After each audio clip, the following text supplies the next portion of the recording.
은혜로우신 우리 아버지 하나님, 이 시간은 주의 음성 앞에, 주의 말씀 앞에 우리가 겸손히 마음과 귀를 열고 듣는 시간입니다.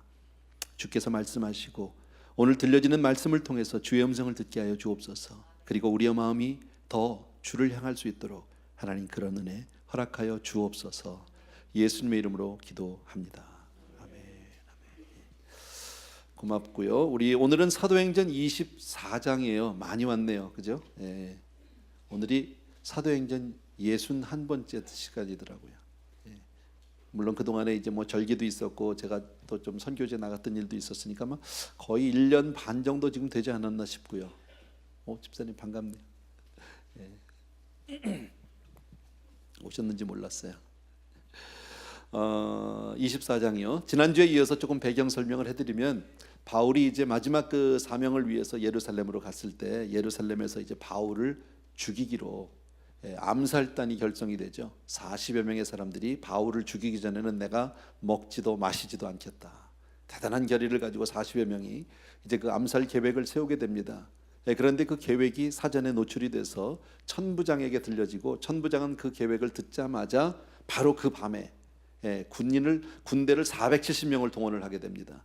그리고 사도 바울을 보호해서 가이사라에 있는 총독에게로, 벨릭스 총독에게로 이제 바울을 이제 이송을 시킵니다. 피난을 가게 하는 것이죠, 여러분.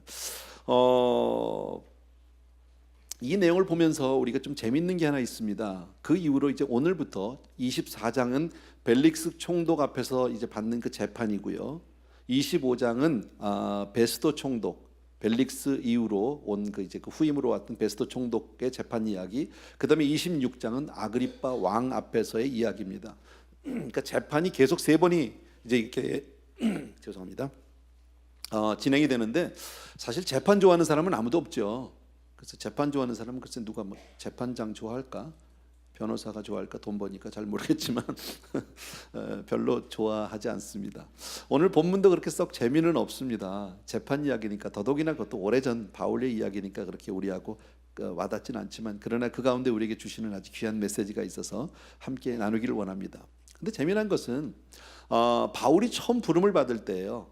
사도행전 9장에 보게 되면 하나님이 바울을, 사울을 해서 바울로 이제 하나님의 종으로 부르실 때 하나님이 그에게 주셨던 말씀이 있어요. 예언적으로 주셨던 말씀이 있는데 9장 15절이에요. 그게 제가 읽을 테니까 그냥 여러분 들으시면 됩니다.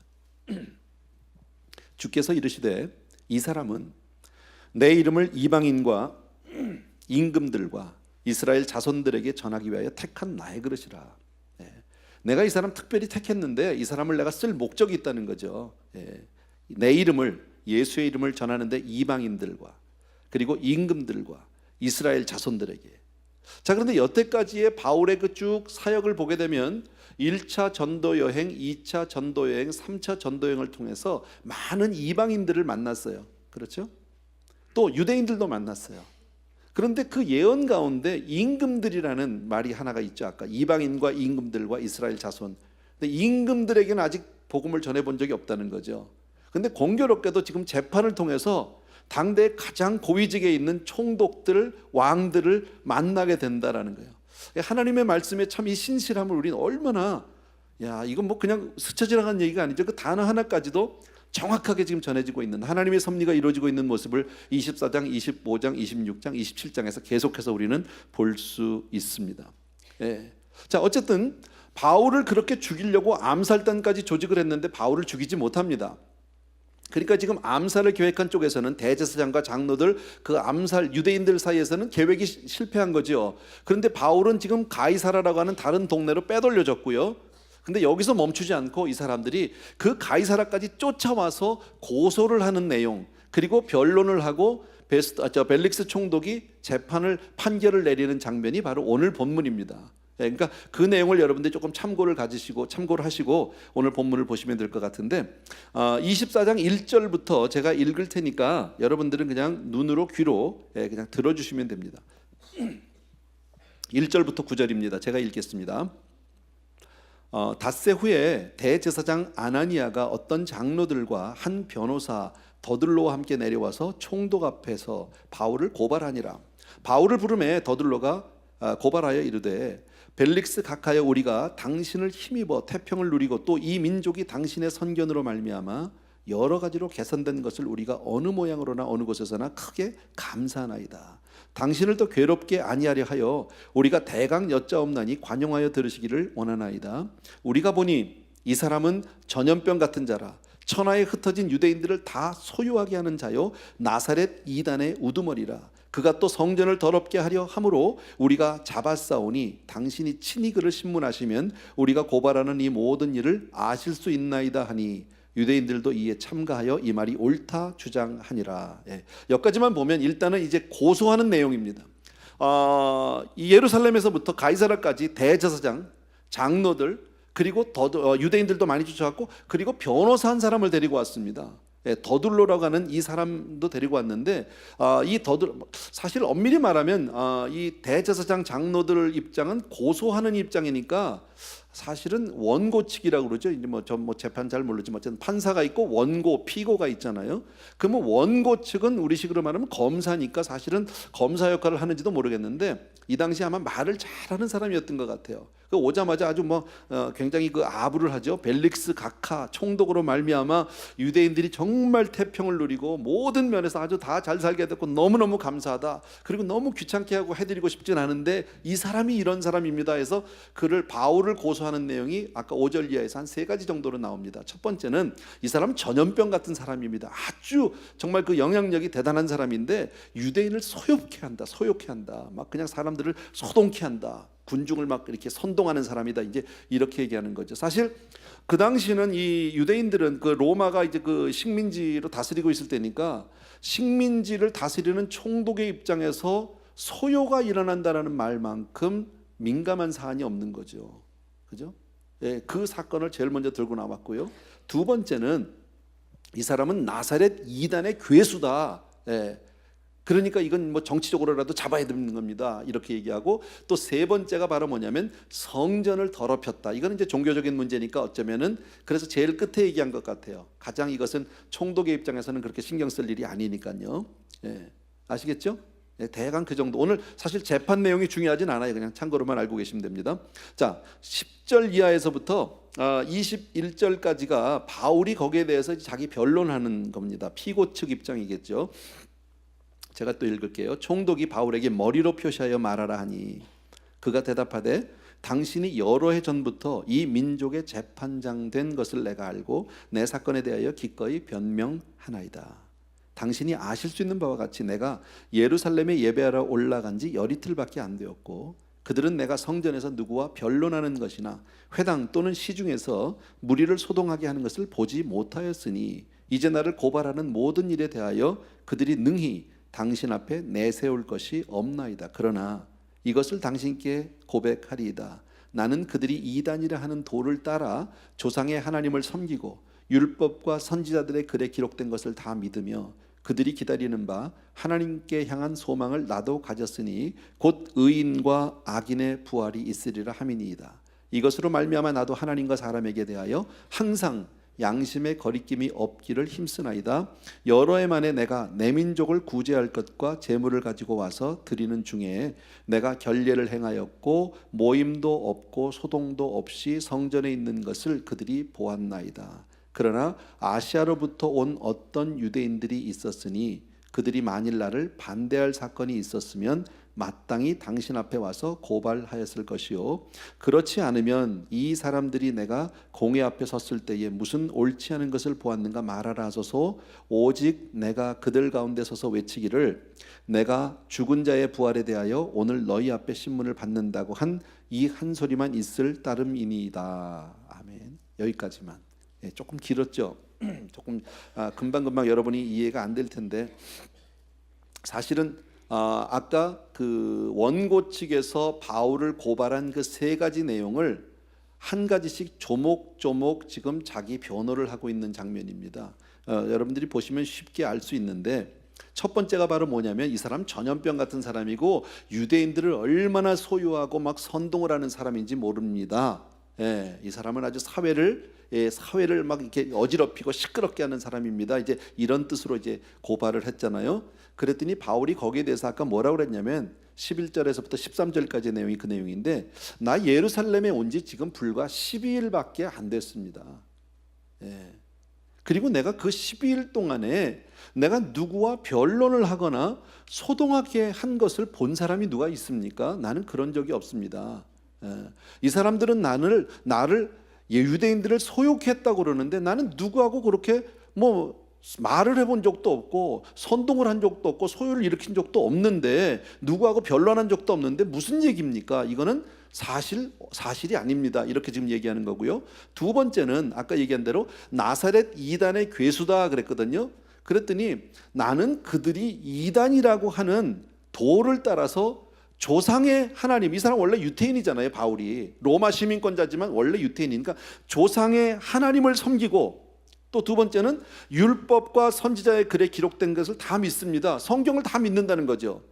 그리고 그들이 기다리는 바, 그들이 유대인들이 기다리는 바 하나님께 향한 소망 곧 의인과 악인의 부활을 믿습니다. 그러니까 나는 유대인들이 하나님을 믿고 유대인들의 율법을 다 믿고 그리고 유대인들이 소망하고 바라는 것처럼 의인과 악인의 부활을 나도 똑같이 믿습니다. 그러면 이게 이단이 돼요, 안 돼요? 이단이 될 수가 없는 거죠. 그러니까 내가 믿는 내용은 유대인들이 믿는 것과 똑같습니다. 그런데 왜 그게 죄입니까? 나만 죄가 아니라 그게 죄라면 다 죄, 모든 유대인이 다 죄인이어야 되겠죠. 지금 이렇게 자기 변론을 한 거죠.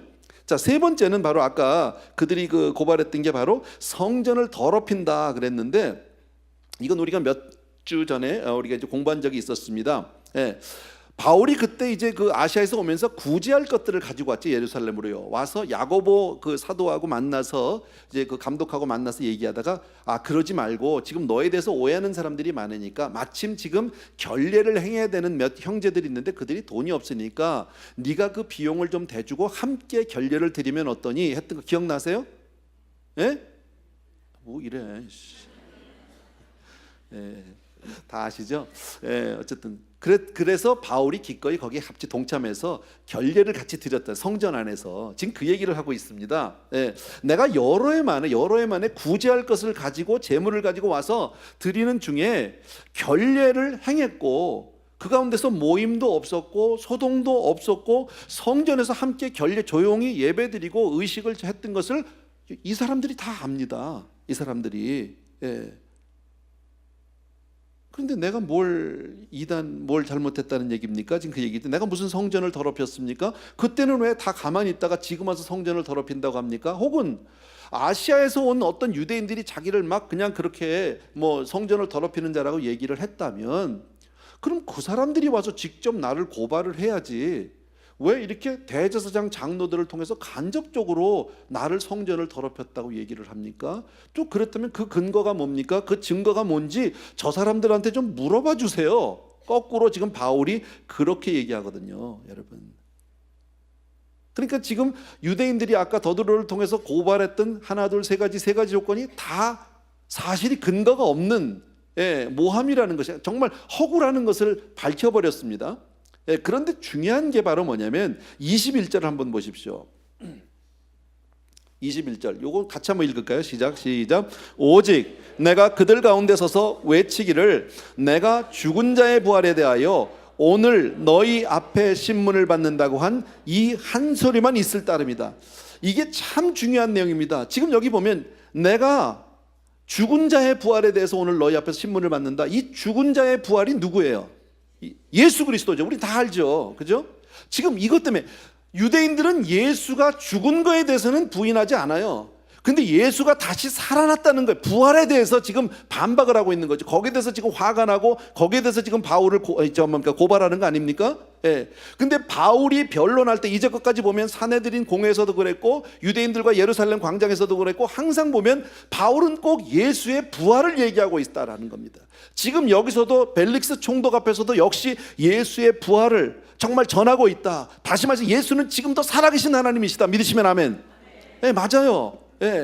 왜 이게 중요할까요? 왜 바울은 꼭 이 얘기를 할까요? 사실 이 얘기 안 해도 21절 안 하고 20절까지만 해도 지금 유태인들이 와서 고소한 것은 다 하나씩 다 정리돼 다 허구인 게 증명이 돼버렸어요. 아무 증거가 없어요.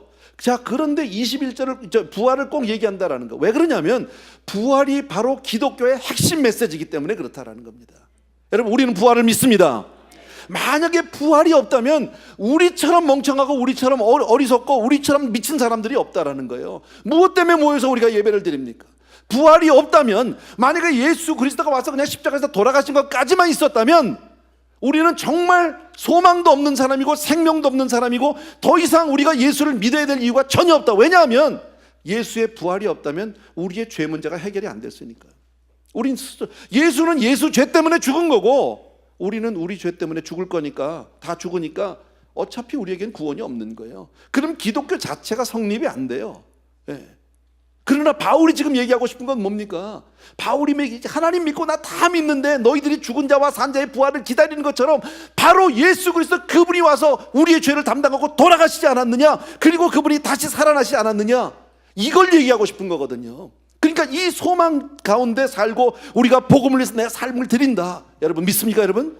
우리는 그 부활을 믿는. 그러니까 지금 바울이 보면 사실은 피고니까, 재판의 입장에서 보면 판사, 검사, 피고, 거기다가 막 유대인들 막 그 살기등등한 사람들이 뭐 엄청나게 모였겠죠. 바울은 혼자 아닙니까? 이러면 얼마나 자기 스스로가 위축되고 정말 초라해지고 불안해지고 두려웠겠습니까? 그렇게 생각되죠. 피고니까. 근데 오늘 본문의 내용을 가만히 보면 바울은 너무나도 여유가 있다라는 거예요. 차분하게 하나씩 하나씩 설명하면서도 놓치지 않고 그 자리에서도 또 복음을 전하고 있는 이 모습을 볼 수 있다라는 거예요. 왜요? 부활신앙이 있기 때문이다라는 거예요. 부활신앙이라는 게 뭡니까? 죽어도 다시 사는 거 아닙니까? 다시 말씀드리면 저와 여러분의 생명의 주권자가 하나님이시다. 믿으시면 아멘. 여러분 우리는 그것을 믿어야 하는, 어떤 경우에 있어서도 내 생명은 하나님의 손에 있다. 믿으셔야 합니다. 예. 그래서 두렵지 않은 거예요. 예, 죄송하지만 우리 이몽섭 집사님이 연세 많으시잖아요. 지금 78이시니까 참 귀한 분입니다. 자, 그런데 너무 주님을 사랑하고 정말 신실한 분이고 교회 봉사도 그동안에 참 많이 하셨어요. 근데 폐암 선고 받으셨어요. 그리고 이번 수요일날 수술하셔야 돼요. 근데 제가 다른 분한테 같으면 그렇게 얘기 못했을 거예요. 임 집사님한테 그랬어요. 제가 너무 죄송하다고 목사님한테 이렇게 또 기도 또 부탁을 드려야 돼서 기도에 부담을 드려 죄송하다고 내가 집사님 축하합니다. 내가 그랬다니까요. 이거요, 믿음 없으면요 귀싸대기 맞을 일이지. 남은 지금 폐암이 걸려가지고 뭐 지금 죽느냐 사느냐 하는데 수술한다는데 축하합니다가 말이 되냐고요. 여러분 사람이 한 번은 떠나는 거예요, 인생을요. 그러나 우리 믿는 자의 생명, 특별히 하나님께서 꽉 주관하고 계셔서 뭐 떠나는 모습이 암일 수도 있고 사고일 수도 있고 뭐 늙어서 죽을 수도 있고 여러 가지가 있지만, 제가 늘 말씀드리지만 우리는 하나님이 불러가는 거야. 아멘입니까, 여러분? 교통사고가 나서 죽어도 하나님이 불러야 가는 거고 안 부르면 못 간다는 거지. 아멘. 그것을 믿는 거예요. 그러니까 바울이 두려울 것이 없다라는 거예요. 여러분, 바울은 지금 이 어려운 환경 가운데서도, 피고의 입장에서도 부활의 소망을 여전히 가지고 든든히 서 있는 줄로 믿습니다. 나는 우리 성도님들 한 분 한 분이 그런 부활 신앙으로 승리자가 되길 주의 이름으로 축복합니다. 자, 원고와 피고의 이야기를 다 듣고 나면 그 다음 차례는 판사, 재판장의 차례겠죠. 그 재판장의 이야기가 22절과 23절입니다. 자, 보십시오. 벨릭스가 이 도에 관한 것을 더 자세히 아는 고로 연기하여 이르되, 천부장 루시아가 내려오거든 너희 일을 처결하리라 하고 그랬습니다. 다시 말씀드리면 이 벨릭스는 그 이야기를 다 듣고 나니까 내가 이 유대교에, 이 예수에 대해서, 이 예수를 믿는 이 기독교에 대해서는 내가 잘 아는데 좀 더 자세하게 하기 위해서 천부장, 이 바울이 원래 천부장이 보낸 사람이니까 천부장이 오면 내가 다시 재판을 할 때까지 하니까 그때까지 재판 연기. 그러니까 장로님들, 제사장들 다 집에 돌아가서 기다리시라고 연락할 때까지, 이렇게 지금 재판을 연기를 한 겁니다. 근데 여러분 이게 좀 이상하지 않습니까? 나는 뭐 법에 대해서 잘 모르는데 우리 교회 뭐 변호사님들 많이 계시니까 한번 생각해 보십시오. 여러분이 판사의 입장에 한번 서 보십시오. 자, 재판관의 자리에 앉았는데 여러분 한 사람 한 사람이 지금 원고가 와서 지금 이렇게 조목조목 고소를 합니다.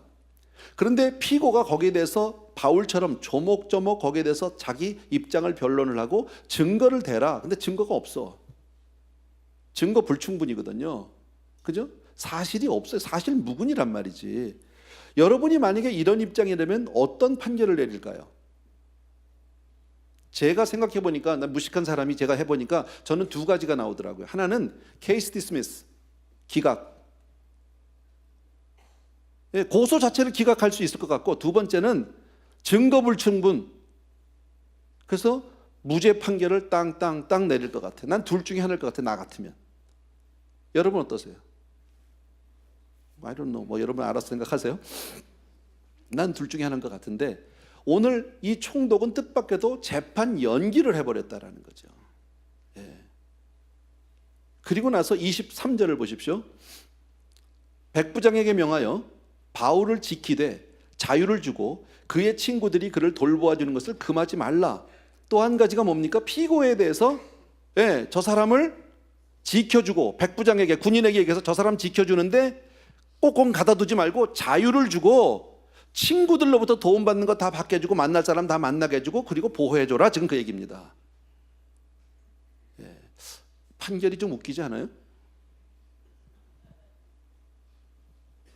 이게 하나님의 섭리라는 사실을 아세요? 생각해 보세요. 만약에 제가 생각했던 것처럼 재판을 기각을 했든지 아니면 무죄 판결을 내리면 바울은 무죄 방면 되겠죠. 케이스 자체가 없으니까 더 이상 법정에 설 일은 없겠죠. 그리고 나가면 여전히 40여 명의 암살단이 호시탐탐 기회를 보다가 틈을 타서 죽이지 않을까요? 그런데 하나님은 바울을 군인을 시켜서 잘 보호해 주는데 자유롭게 있으라는 거죠. 친구도 만나고 도움받을 거 다 받고 밥도 먹여주고 잠자리도 주고. 그러니까 하나님이 방 주고 밥 주고 보초 세워주고 자유롭게 만나게 해주고 편히 쉬게 해주고. 할렐루야 아니야? 말이 감옥이지 이건 감옥 아니죠. 여러분 가만히 보면, 지금 보면 바울이 가장 약한 자 같은데 사실은 믿음의 눈으로 보면요, 바울 한 사람 때문에 나머진 다 둘러리고 다 허당이야. 재판장이면 뭐하고 제사장이면 뭐하고 변호사면 뭐하고 뭐 다 무슨 소용이 있습니까? 막 소리를 지르면 뭐합니까? 다 소용없어. 하나님이 그냥 보호해 주라고 해서 군인들 쫙 깔았어. 경호. 이거 할렐루야 아니냐고. 이 양반들이 도대체 왜 이래? 그 반응이 없어. 그죠? 근데 그 기간이 무려 2년이 넘습니다. 2년 이상을 하나님이 공짜로 재워주고 먹여주고 보초 세워주고, 그리고 그동안에 충분히 쉬면서 어떤 사람들은 그래, 이때 학자들이 말하기는 이때의 바울이 그 바울 서신들을 많이 정리할 수 있었을 것 같다라고, 바울 신학을 이때 세웠을 수 있을 것 같다라고. 사람이 여유가 있어야 뭘 좀 이런 걸 하잖아요. 바쁘면 그런 생각을 못 하잖아. 일하기 바빠서. 근데 여유가 좀 있거든요. 그리고 충분히 사람들 만나서 자기가 전할 거 다 전하고, 그리고 자기가 하나님 앞에 자기 신앙 충분히 지킬 수 있고, 그리고 얼마나 할렐루야입니까? 뭐 그냥 다 나라에서 지켜주니까. 이거 같이 행복한 삶이 없다라는 거지, 여러분. 자, 제가 지금 전하고 싶은 거는 오늘요, 첫 번째 하나를 전했어요. 부활입니다. 부활. 기억해 주십시오. 여러분, 저와 여러분에게 오늘 우리 재판의 내용은 별로 중요하지 않아요. 우리 재판도 아니니까. 여기에 대해서 우린 바울이 죄가 없다는 걸 너무 잘 아니까, 예수님과 마찬가지로 다 무고하다라는 걸 너무 잘 아니까 그건 더 이상 우리에게 얘기거리가 되지 않아요. 많은 지면을 허락해서 바울의 재판 내용을 얘기했지만 그냥 그렇다, 그건 증명으로 끝났어요. 그러나 중요한 것은 바울의 한마디 21절에 부활이었었어요. 여러분, 저와 여러분도 분명한 부활의 신앙으로 살아야 할 줄로 믿습니다. 자, 24절부터 27절까지 여기는 같이 읽어야 합니다. 같이 읽습니다. 시작. 수일 후에 벨릭스가 그 안에 유다 여자 드루실라와 함께 와서 바울을 불러 그리스도 예수 믿는 도를 듣거늘 바울이 의와 절제와 장차 오는 심판을 강론하니, 벨릭스가 두려워하여 대답하되 지금은 가라. 내가 틈이 있으면 너를 부르리라. 잠깐만요. 혹시 여러분 펜이나 뭐 하이라이트 할 수 있으면 거기 해놓으세요. 지금은 가라. 내가 틈이 있으면 너를 부르리라. 두려워하여 대답하되 뭐 거기서부터 해도 됩니다. 대강 그 정도. 자, 아시겠죠? 그 다음에 26절 같이 읽습니다. 시작. 동시에 또 바울에게 돈을 받을까 바라는 거로, 거기 바울에게 돈을 받을까 바라는 거로, 거기도 하이라이트. 더 자주 불러 이야기하더라. 그 다음에 27절 다 같이 시작.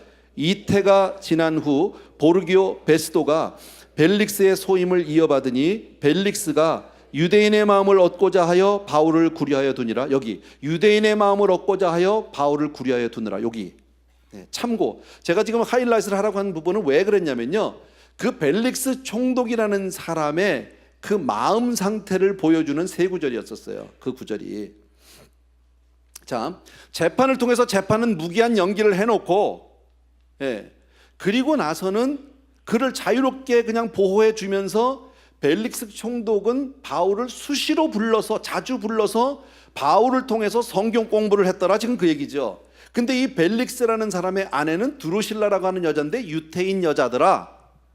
성경에는 여기까지밖에 안 나오는데 참고 문헌들을 조사해 보니까 이 벨릭스라는 사람이 어떤 사람이냐, 아주 파렴치한 정치인입니다. 아주 거짓말을 밥 먹듯이 하고 살인도 불사하고 자기의 권리를, 그 자리를 지키기 위해서는 정말 얼마나 폭정을 했던 사람인지 모릅니다. 그런데 이 남자 벨릭스와 드루실라라고 하는 유태인 유부녀가 바람이 납니다. 둘이 눈이 맞았습니다. 그래가지고 이 드루실라는 지남편 버리고 벨릭스의 셋째 아내가 됩니다. 그러니까 참 지저분한 동네예요. 어쨌든요, 겉으로는 막 좋은 옷 입고 뭐 멋있게 입고 뭐 고운 높은 집이지만 실상 그의 삶의 질을 보면 아주 지저분한 사람들이다라는 겁니다. 자, 그런데 이 사람들이 재밌는 것은 여자의 영향인지는 몰라도 유대인 여자니까 이 사람이 그래도 유대교, 하나님을 두려워할 줄은 알잖아요, 그죠? 여자가 그게 아마 벨릭스에게 전해졌던 것 같아요. 그러니까 두 사람이 바울을 불러서 따로 스몰 그룹을 성경 공부를 하고 있더라, 이게 이제. 얼마 동안 했다고요? 무려 2년 동안을 자주 했다라는 거죠. 자주. 근데 끝끝내 은혜를 못 받았다는 거지. 이게 얼마나 안타까운 사건입니까? 여러분, 기독교 역사상 예수님 다음 간다고 할 정도의 바울인데 그 바울과 개인 성경 공부를 2년이 넘도록 하면서 은혜를 못 받았다. 이건 얼마나 원통한 일이냐고. 여러분, 스쳐 지나가면서도 변할 수 있는데, 한 번의 만남으로도 인간이 인생이 완전히 달라질 수 있는데 2년 동안을 성경 공부를 하는데, 또 바울이 뭘 가르쳤다고 얘기합니까?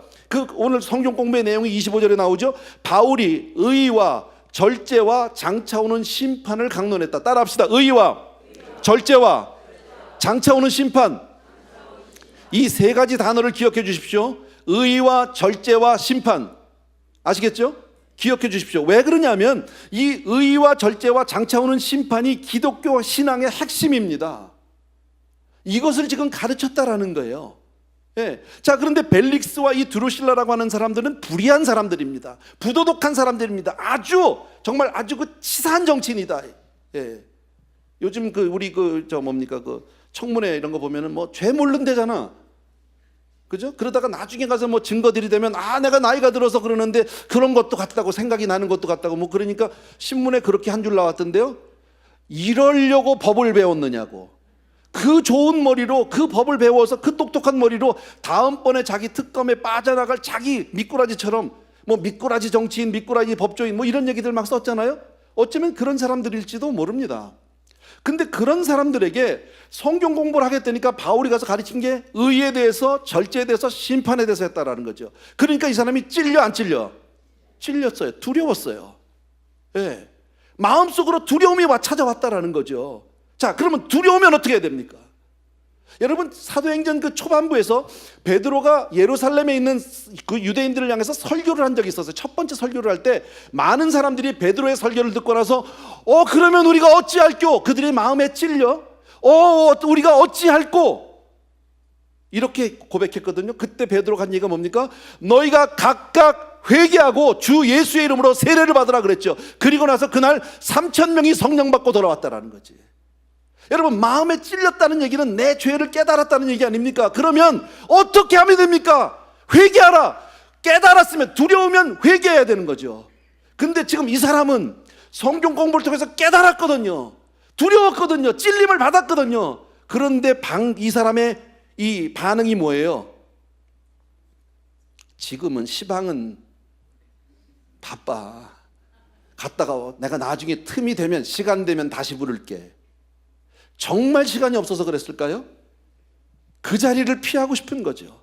그 자리를 모면하고 싶은 거죠. 자기의 찔림에 대해서 애써서 고개를 돌리고 싶고 안 보고 싶은 거죠.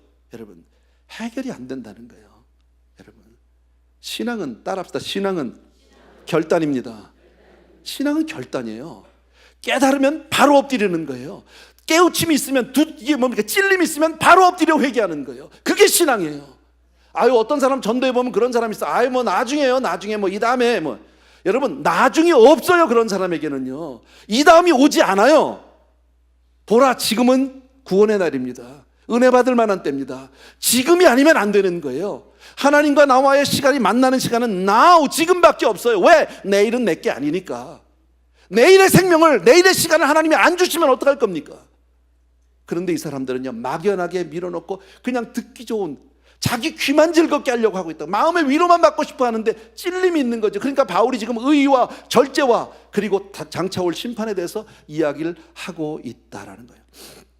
자, 이 세 가지를 조금 더 우리가 분석을 해보면, 의는 뭐가 의입니까? 우리 인생이 스스로 의로워지고 거룩하고 경건해서 만들어낸 내가 만든 의를 얘기하는 게 아니죠. 이 의는 우리가 정말 하나님 앞에서 주 예수 그리스도를 믿고 정말 나의 죄됨을 깨닫고 죄를 고백하고 그리고 예수 그리스도로 말미암아 죄사함을 받고 새 생명을 얻을 때 얻는 예수 그리스도의 의입니다. 하나님의 의입니다. 믿으시면 아멘. 그래서 누구든지 그리스도 예수 안에 있으면 새로운 피조물이라. 보라, 새 것이 되었도다. 그죠? 보라, 새 것이 되었도다. 우리가 그래서 늘 하나님 앞에 우리가 의냐, 우리는 용서받은 죄인일 뿐이에요. 내가 그래서 떳떳함으로 당당함으로 주 앞에 서는 것이 아니라 주 앞엔 정말 겸손하게 온유하게 정말 부끄러운 마음으로 주 앞에 설 수밖에 없는 겁니다. 하나님은 우리를 예수의 보혈로 덮어주셔서 오늘도 의롭게 봐주시는 줄로 믿습니다. 엄밀히 말하면 의라고 하는 것은 과거 시제입니다. 이미 끝난 겁니다. 예수를 믿을 때 받았던 의입니다. 아멘입니까 여러분? 자, 장차 올 심판은 언제 얘기입니까? 앞으로 하나님 앞에, 하나님의 그 희고 큰 보좌의 심판 앞에 설 미래 사건입니다. 이건 앞으로 당해야 될 일입니다. 그렇다면 절제는요? 그 앞으로 하나님 앞에서 받을 그 심판을 예비하고 오늘을 하나님의 뜻대로 하나님의 뜻에 순종하면서 그렇게 의롭게 살아가기 위해서 내 삶을 절제하고 행동을 자제하는 것, 이것이 절제라면 절제는 현재의 일이라든. 그러니까 바울은 지금 믿음 안에서 과거, 현재, 미래를 가르쳐주고 있었던 거죠. 전생애를요. 우리가 그렇게 살아가는 거 아니에요?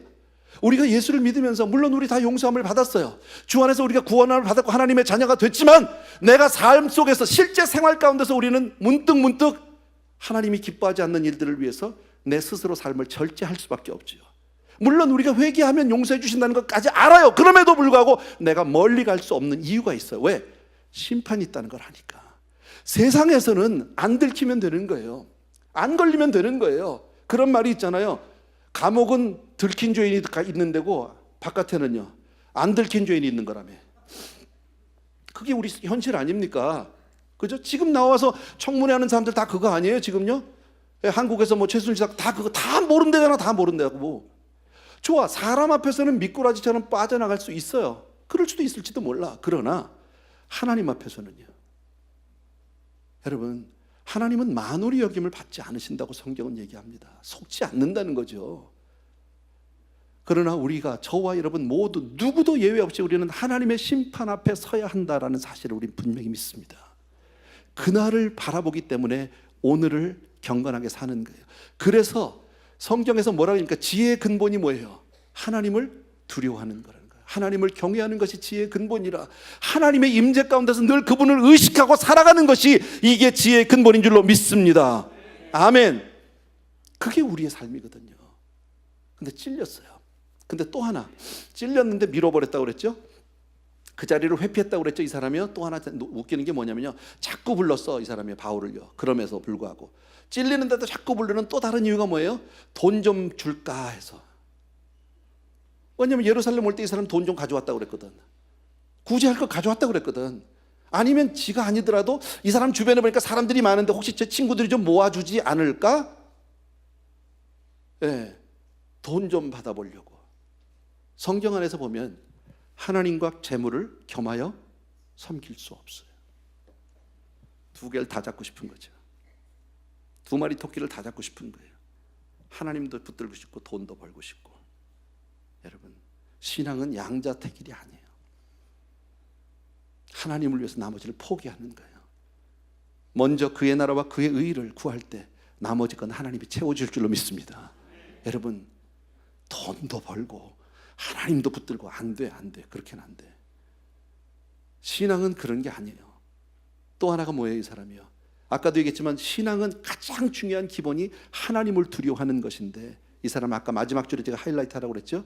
유대인을 두려워해서 바울을 2년 동안 그냥 구류해 놓은 거. 왜? 바울 내놓고 나면 유대인들이 다 들고 일어날 것 같으니까, 소요가 일어날 것 같으니까.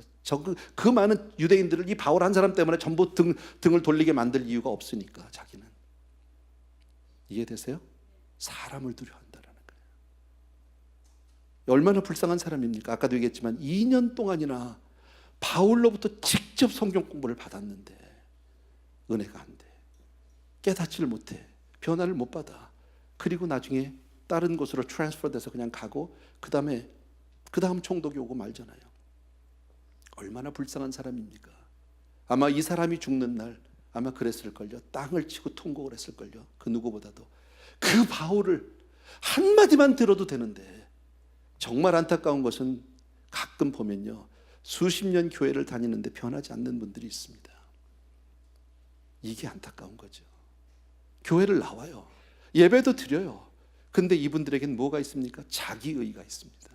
내가 교회도 다니고 예배도 드리고 주일마다 빠지지 않고 나가고, 그러니까 내가 그래도 남보다는 괜찮게 산다, 착하게 산다, 이걸로 위로받고 있다라는. 하나님 앞에서 내 모습을 내려놓지 못해요. 마음에 찔림이 있어도 어떻게 무마해버리는지 아십니까? 요즘 세상에 그렇게 다 말씀대로 사는 사람이 나 정도 안 사는 사람만 괜찮은 거지 뭐, 다 나만도 못하던데 나처럼만 살라고 그래, 이러고서는 그냥 이렇게 물타기 해버리고 끝난다라는 거예요. 안 돼요. 여러분, 신앙은 결단이에요. 하나님이 감동 주시면 바로 엎드리셔야 돼요. 주님, 내가 주인입니다. 나가는 거예요. 옆에 사람 보고 감동해서 막 눈물이 좀 날라오는데 옆에 사람들 보니까 창피해 쪽팔려. 예, 그래서 털어버리고 딴 생각하고. 저만 손해야. 저만 손해야. 그게 무슨 상관이에요? 내가 눈물 흘리면 어때요? 하나님 앞에서 눈물 흘리면 뭐가 잘못입니까? 울고 안 우는 게 중요한 것은 아니겠지만, 벨릭스처럼 진리 앞에서, 하나님의 말씀 앞에서 우유부단하거나 정말 미루거나 혹은 잔머리를 굴려서 즉각적으로 하나님 앞에 나가지 못하는 그런 불쌍한 인생이, 불행한 인생이 없게 되기를 바랍니다. 예, 저는 이 말씀 드리고 싶었던 거예요. 오늘 이 얘기에서 부활과 그 다음에 아까 의와 절제와 그리고 장차 올 심판, 이 두 가지 아시겠죠? 예, 잘 이해해 주셔서 너무 감사하고요. 그 다음에 다음 주에는 우리 아마 25장 26장을 같이 할까 지금 생각하고 있는데 좀 봅시다. 너무 재판 얘기가 길어져서 조금 지루한 것 같아서요. 찬양 하나 우리 같이 드리는데, 여러분 잘 아는 찬양이에요. 가사 좀 띄워주십시오. 노래가 아니라 우리 주님 다시 오실 때까지 나는 이 길을 가리라. 신앙의 결단입니다. 좁은 문 좁은 길, 나의 십자가를 집니다. 왜? 내가 본 것이 있으니까.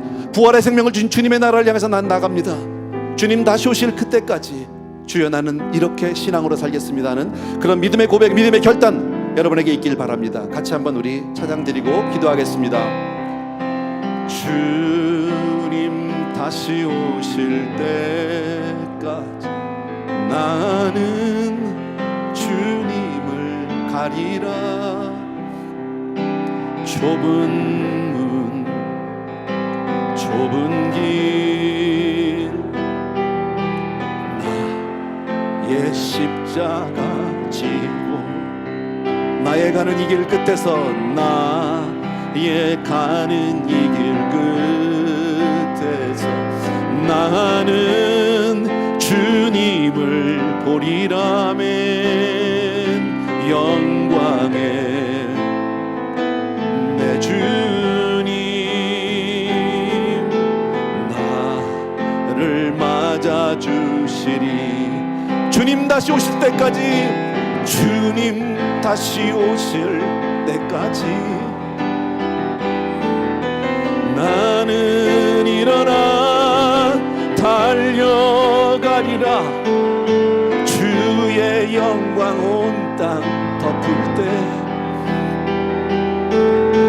나는 일어나 노래하리. 내 사모하는 주님 온 세상 구주시라. 내 사모하는 주님 이 영광의 왕이 사모하는 주님, 다시 한번 내 사모하는 주님,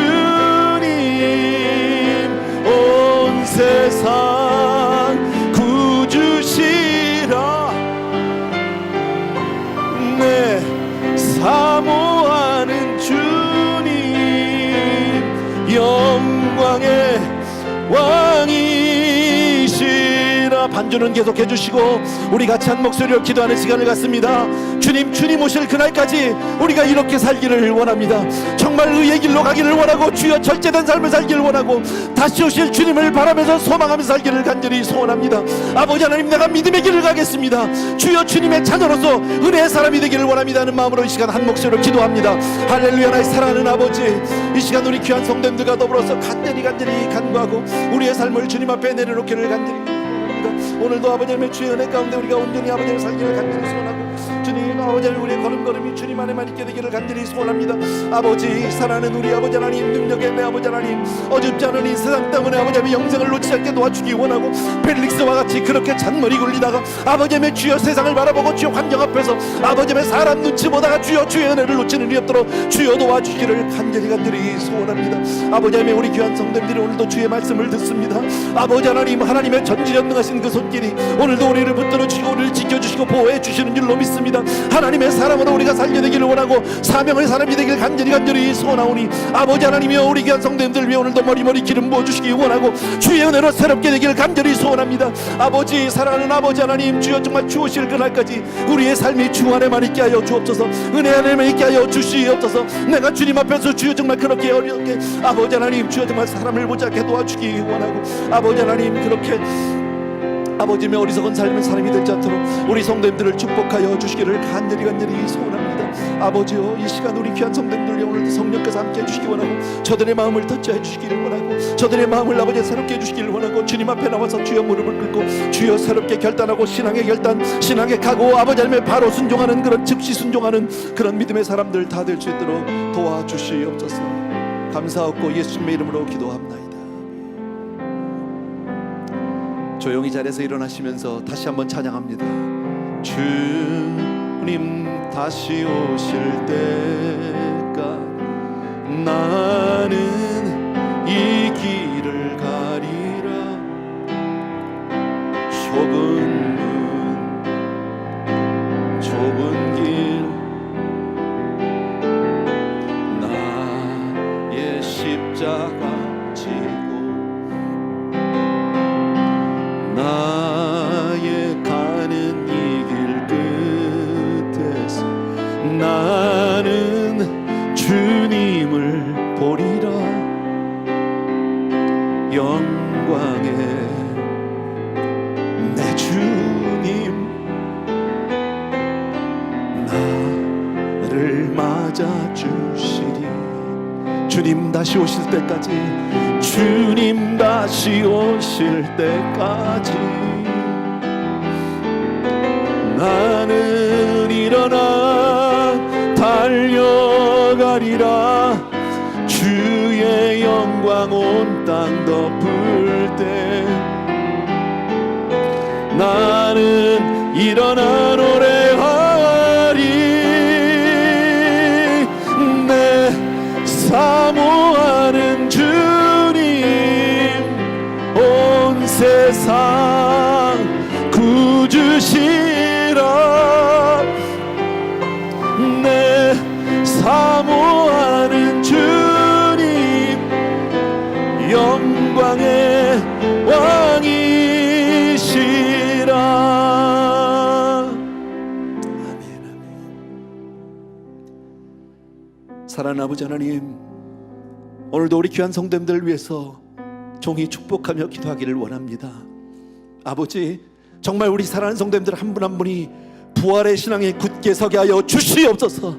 아버지 하나님, 이 세상 살아가면서 정말 다시 오실 그날을 바라보고 주님을 바라보면서 의와 절제와 아버지의 심판의 날을 바라보면서 우리의 삶을 아버지 하나님의 주여 정말 잘 드릴 수 있도록 경건한 삶을 살 수 있도록 은혜를 베풀어 주시옵소서. 믿음의 걸음만 걸어갈 수 있도록 은혜를 베풀어 주시옵소서. 사람의 눈치나 환경을 쳐다보지 않게 도와주시기 원하고, 사람을 두려워하기보다는 한 분 하나님을 두려움으로 아버지 오직 주의 관심과 주의 사랑을 받는 우리 귀한 성도님들 다 되게 하여 주시옵소서. 그래서 혹 아버지의 이 땅에서는 조금 외롭고 힘든 걸음이 될지라도 마지막 그날 하나님 앞에 서는 그날 가장 기쁜 자가 되게 하여 주시기 원하고, 하나님 앞에 칭찬 듣는 자가 되게 하여 주시옵소서. 주님, 귀한 성도님들이 마련한 예물을 다시 한번 주께로 올려드리오니 아버지 받아주시되 이것이 물질이 아님을 다시 한번 고백합니다. 이것은 우리 성도님들의 땀이요, 우리 성도님들의 고백이요, 또 우리 성도님들의 각오와 결단이고 사랑이고 눈물입니다. 우리의 삶을 주께로 올려드리오니 주여 귀한 성도님들 한 분 한 분을 주의 손으로 품어주시고 받아주시옵소서. 이제는 우리 주 예수 그리스도의 은혜와 하나님 아버지 극진하신 그 사랑하심과 성령님의 내주인도 교통 충만하심이 이 시간 다시 한번 주님을 위해서 정말 부활의 신앙을 가지고 주오실 그날까지 복음의 걸음을 걷기를 작정한 모든 성도님들을 위해 이제로부터 영원토록 함께 계실지어다. 아멘.